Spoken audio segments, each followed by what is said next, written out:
Being a director is easy. You just have to know what you want, and you have to know how to get it. Today on the Tom Kelly Show. The Tom Kelly Show. Everybody, I want you to go to the Tom Kelly Show. I want you all to know about the Tom Kelly Show. Thank you. Keep that money coming. Keep that money. Yo, trigger warning, spoiler alert. We're in the Jeep on the Cross Bronx Expressway. You are experiencing a Sunday afternoon traffic edition of the Tom Kelly Show. Today's podcast, ladies and gentlemen, will be a short one. It's the podcast episode where I just kind of say, I don't feel like podcasting today. I have a great one that I need to edit, and actually I wanted to do a pre-podcast episode to sort of explain why I'm doing that episode for the Tom Kelly Show superfans. The next episode of the Tom Kelly Show podcast will be me talking to a man named Dave Blass. He is the production designer for Star Trek Picard. It is the Star Trek The Next Generation continuation that kind of, how do I say this the right way? I don't like. I just think it's a money grab. I have issues with the show.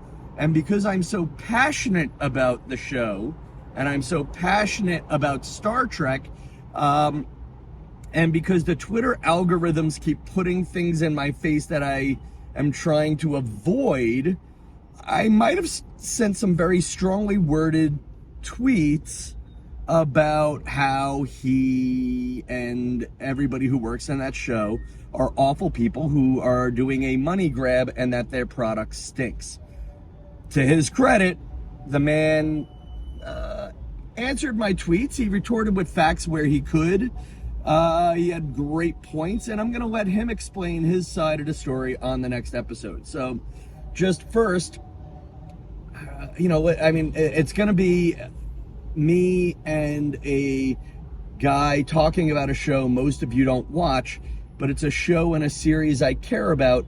And I think on this next upcoming episode, you will, I think even if you don't get the details and you don't get the nuances, you will appreciate the show. Because it's really talking about why we care about the pop culture and entertainment we care about. And there's a few other good lessons in it. And, we could always talk about that after. So let's do some housekeeping. Who here out of the regular Tom Kelly Show fans would like to do a call-in edition of the Tom Kelly Show? I'm still paying for Zoom Premium from the pandemic. I'm still paying $15 a month for it. And I was doing a lot of podcasting with it, but now I'm really not. So I was thinking of doing a couple of, maybe a Tom Kelly Show. Okay, this is one of the things I hate about the Cross Bronx Expressway. There's a man in the middle of a 6-lane highway, a quarter mile away from humanity, panhandling. I mean, where are the effing cops? As I'm now trying to get out of, there we go, beep, beep. That's me trying to change lanes and podcast at the same time. So much to talk about. So would you guys want to do a call-in edition? And then we could do like 20 minutes or 30 minutes of a get-together. And then we could do like almost Larry King call-in topics on Zoom. Why would I use Zoom for something like that? Because Zoom actually works. I could basically keep you all online for a live show, and then I'll treat you all like callers, like Marianne Stell Magic from New Jersey. You're on with Tom Kelly. I don't know. And again, Larry King reference kind of dated, but there you go too. Guy on a motorcycle riding the wrong way on a fucking parkway. Ladies and gentlemen, across Bronx, expressway. It's an expressway. So, just a funny, let me give you a quick comment on some New York City things. New York City just came up with an idea to make the bus lanes faster. The New York MTA came up with an idea of putting Big Brother style cameras on the front of buses. So if you're blocking the bus lane, the bus will take a picture of your license plate, bing, bang, zoom, you get a $50 ticket. here's the thing with New York. Everybody in New York State, and maybe not so much here right now, I'm having trouble finding one to point out, but what's happening in New York State right now is a lot of people, they're just covering up their license plates with a little digit cover. And me, doing those shows I've been telling you about in Brooklyn, visiting shows in Brooklyn, there was one night where I got a speeding and a red light camera. The trip cost me $200. And here's my thing, folks, and I say this about me speeding. It was a school zone at 10:30 at night. Nobody was around, lots of red lights. I think I was doing 11 miles over the speed limit, which is, I guess, a lot if you're in if you're doing 40 and a 30, I don't know, it might be a bigger percentage or whatever the numbers were. But that said, if I always feel like I should be America's pace car. I generally drive a little bit slower than everybody else. So if I'm speeding, you could be speeding. That's my feeling on that. But this is the thing about the MTA. We're now policing the willing. We are policing the willing. So if you're willing to submit to the police, you're willing to pay the fines, there you go. But no. You cover up your license plate. Well, we don't want to pull over too many people and put the cops in a spot where they might shoot somebody, so we're not going to do that. And that's the other one that drives me nuts right there. Complaining about that a lot, but good God, if you have people standing in the middle of traffic selling mangoes, how's the traffic supposed to go any quicker when people pull over to buy the damn mangoes? I get it, people got to make a living, but who's enforcing the rules in this city? Top's off. By the way, I took the top off and I'm driving home to relax. Do I look relaxed? No, I don't. So real quick, I'm going to start on a couple of quick happy stories. So I heard a great quote from producer Al Ruddy. He was the guy who produced The Godfather. There was just a Paramount Plus show about him doing the making of The Godfather. I think it was like Offer You Can't Refuse. It was something silly like that. Whatever the title was, if you can get past the first episode of it, it's a great show. If you treat it as fiction about the making of The Godfather. That said, Al Ruddy had a great quote that I guess he gave to B.J. Novak, who you know from The Office. He played Ryan on The Office. And B.J. Novak gave this advice on the Conan O'Brien Needs a Friend podcast. And the line was, directing a movie is easy. You just need to know what you want and how to get it. And that quote has just stuck with me all day because I really don't know what the fuck I want today. I just want to relax. I want to be a little tired. I had a great weekend of stand-up. I drove all the way up to a private party gig up in, let's call it Liberty, New York, so I'm not giving away any addresses. But there's nothing like doing a private party show with eight Italians from Dyker Heights, Brooklyn. And the host was very friendly, but the first thing the host does is he's a hunter, and he shows you pictures, he shows you the heads of all the moose he killed. So he basically took me in. First thing he does, hey, welcome to my home. Very, very affectionate, gregarious man. Look at my home. Here we go. This is my living room. And I shot and killed all 12 of these deer. And I'm sitting there and I'm thinking, geez, is the comedian's head going to be on that wall if things don't work? Yeah, there was that. Then Friday night, I had two very different shows at the LOL Comedy Club. And I'm going to share the clips so that way I'll share a quick clip from each. One was just a show where I was a king. Actually, you know what? Let me start with the negative show, which was the second show of the evening. The second show of the evening was 3, 2, 1. The second show of the evening was just one where the crowd was sort of against me. There was two women in the front with their sugar daddy. It was just very clear. It was one old guy and two 20-year-old women he was dating. And it was a sugar daddy, sugar baby situation. God bless him. Frankly, I want to intern for him. Oh my God, this is a group of people that will never get together again. Look at this. We've got Tom and his lover and his home health aide. Settle in, I'll catch you up. Give the waiters and waitresses a round of applause. They're going to get you drunk and get your orders going. Then what I love is I've got like the college genius ready to go here. And then I've got what happens to pay off the loans over here.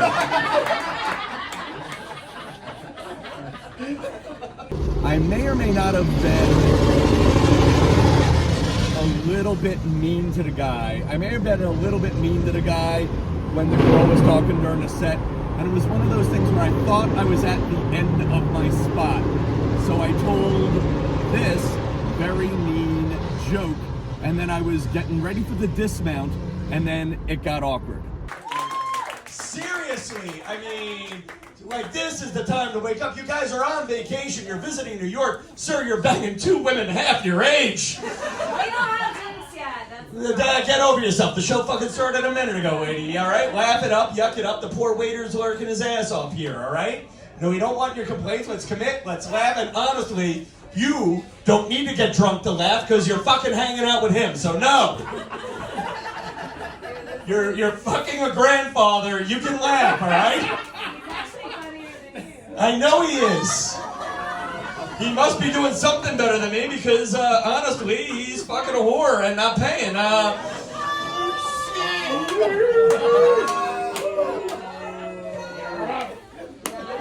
You laugh, but now other comedians would get out on the laugh, but no. That's the moment that made me happy. Ladies and gentlemen, my name is Exine Lofgren. Good night. That was at the light? Oh, shit. Awkward moment when I got 3 more minutes. I hate it when they finish too early.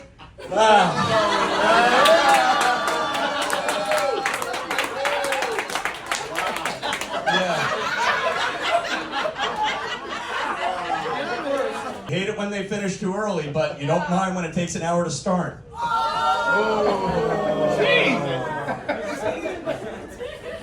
But the show before that, I thought I was a god. Tough crowd. There was a man in the front refusing to laugh. He had told the comedian before me he was not in the mood to laugh, blah, blah, blah. He was just extra angry, and I turned the show around, but then there was a moment where there was a kid who was not laughing, and I asked him some questions, and the show ended in a staring contest. I know you're having a tough night, dude. Sticker shock is awful. I'm with you. You feel ripped off spending $60 here? That's more money than I'm getting fucking paid for the week. So I'm with you. Okay, I am with you. I know. Listen, and this is a weird group of human beings. Own how weird you are. I've got the angry guy from Germany staring me down like it's the big one. I got this lady clutching her purse like she's gonna get robbed at the comedy show. Ma'am, you're not gonna get robbed at the comedy show. You got robbed when you paid for your ticket. There we go, he's laughing. Not $60 worth, but he's laughing. Let's go, all right. I'm gonna make sure you have a good fucking time tonight, sir. That's my goal. I'm sorry to swear, I know it's the early show.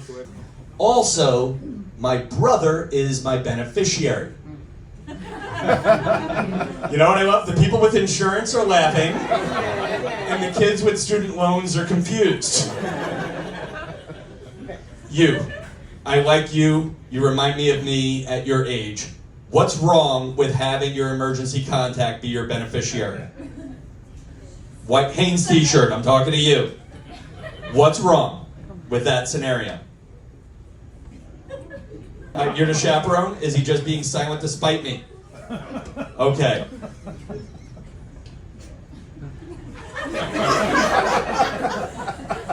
Dude, you just paid $60 for a fucking staring contest. I'm sorry. I'm gonna be honest with you. I was on a mission to make you happy. Now I just can't let go. I'm sorry. Wait, he laughed? Did he laugh?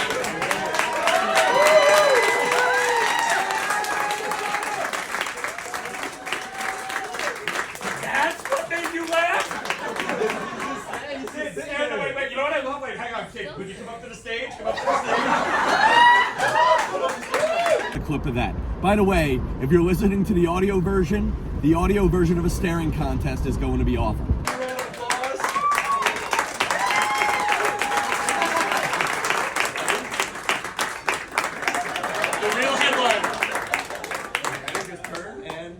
This is going to be the rest of the show just for you now. All right.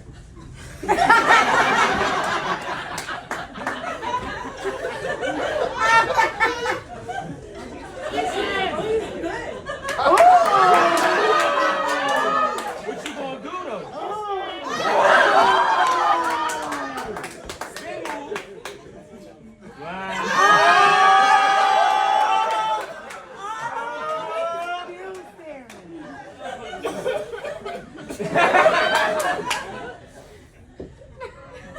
See, I'm blind. I can't actually see. Out of here.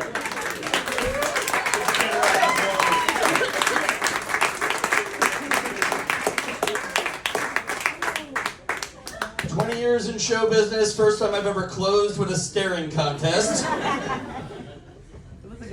I gotta end big here. I need to provide $60 worth of entertainment. Dude, honestly, for the money you paid, I get it, man. Honestly, if you're not happy, I'll blow you outside. That's the LOL guarantee. That's actually, you may think it stands for laugh out loud, but it stands for.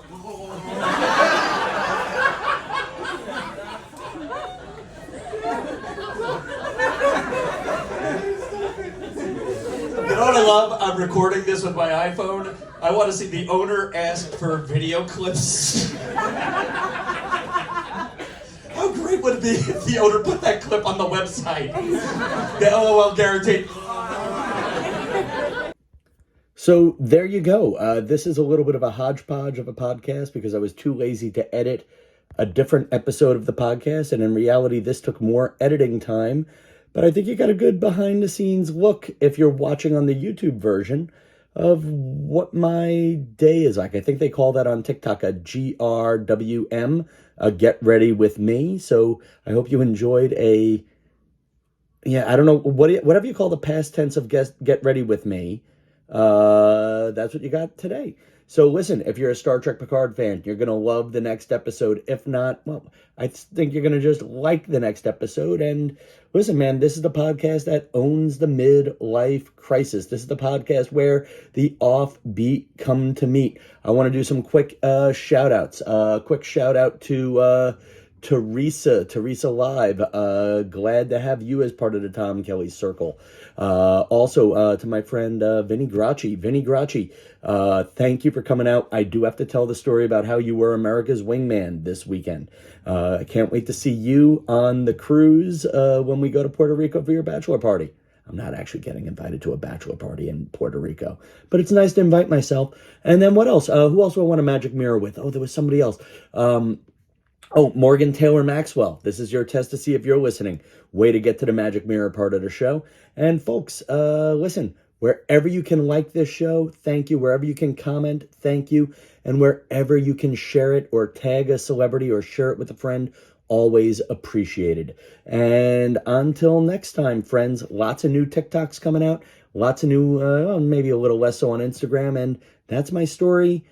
Thank you for being a part of it. Good night, New York.